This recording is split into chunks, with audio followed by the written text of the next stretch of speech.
মুছলিম সন্ত্ৰাসবাদটো বা ইছলামী সন্ত্ৰাসবাদটো মুল্লাসকলৰ সৃষ্টি হয়। কলিমা পঢ়িব লাগিব, কলিমা নপঢ়িলে মাৰি পেলাব লাগিব, এইবোৰ কথা ইছলামত নাই। ইয়াত ইছলামৰটো সম্পৰ্ক নাই, কিন্তু ইয়াত মুল্লাসকলৰ সম্পৰ্ক আছে। কলিমা পঢ়িব লাগিব, কলিমা নপঢ়িলে মাৰি পেলাব লাগিব, এইবোৰ কথা ইছলামত নাই বা এইবোৰ কথাৰ লগত ইছলামৰ কোনো সম্পৰ্ক নাই।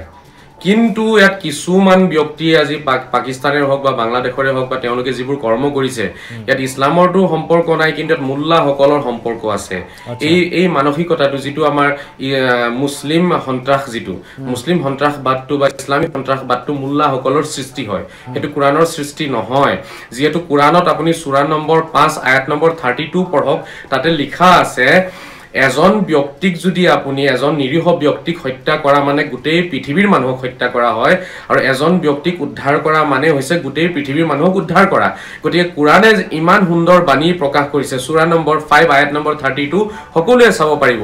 হযৰত মুহাম্মদে কিমান ধুনীয়া কথা আমাক কৈ থৈ গৈছে যে মানুহৰ মনত শান্তি দিয়া বা মানুহ এজনক উদ্ধাৰ কৰা বিপদৰ পৰা, সেয়াই হৈছে পৰম ধৰ্ম।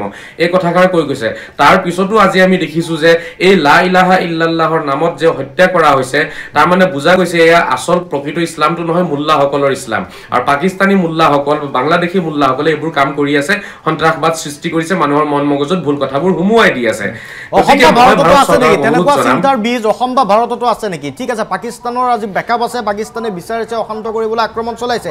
আজি তাত যিধৰণে ধৰ্ম বিচৰা হ'ল, তেওঁলোকৰ উদ্দেশ্যটো কি? ভাৰতৰ অন্য প্ৰান্তৰ, তেওঁলোকে বাৰু ইণ্ডিয়ান বুলি কয়, ভাৰতীয় বুলি কয়, কাশ্মীৰ যিখিনি আছে, কাশ্মীৰত যদি অন্য প্ৰান্তৰ পৰা যায় দেশৰ, কিন্তু তাত যিহেতু হিন্দু বিচৰা হৈছিল, আজি সেইসকল লোকৰ মাজত যদি কোনোবা মুছলমান পৰ্যটক থাকিলেহেঁতেন, তেওঁ যদি বিহাৰ, উত্তৰ প্ৰদেশ বা অসমৰ পৰা গ'লহেঁতেন, তেওঁক কিন্তু গুলীচালনা নকৰিলেহেঁতেন, যিটো পৰিৱেশ দেখা পাইছোঁ বা যিধৰণে প্ৰচাৰ হৈছে। গতিকে এইটোতো এটা ভয়ংকৰ কথা।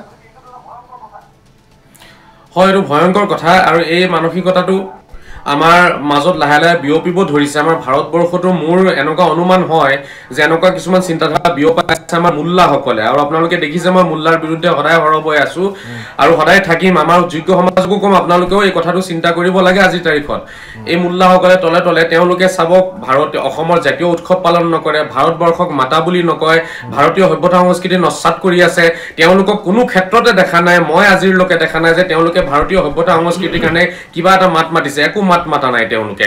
মুছলিম সন্ত্ৰাসবাদটো বা ইছলামী সন্ত্ৰাসবাদটো মুল্লাসকলৰ সৃষ্টি হয়। কলিমা পঢ়িব লাগিব, কলিমা নপঢ়িলে মাৰি পেলাব লাগিব, এইবোৰ কথা ইছলামত নাই। ইয়াত ইছলামৰটো সম্পৰ্ক নাই, কিন্তু ইয়াত মুল্লাসকলৰ সম্পৰ্ক আছে। কলিমা পঢ়িব লাগিব, কলিমা নপঢ়িলে মাৰি পেলাব লাগিব, এইবোৰ কথা ইছলামত নাই বা এইবোৰ কথাৰ লগত ইছলামৰ কোনো সম্পৰ্ক নাই।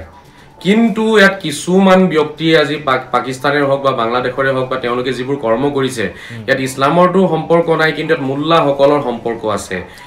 এই মানসিকতাটো যিটো আমাৰ মুছলিম সন্ত্ৰাসবাদটো বা ইছলামী সন্ত্ৰাসবাদটো মুল্লাসকলৰ সৃষ্টি হয়।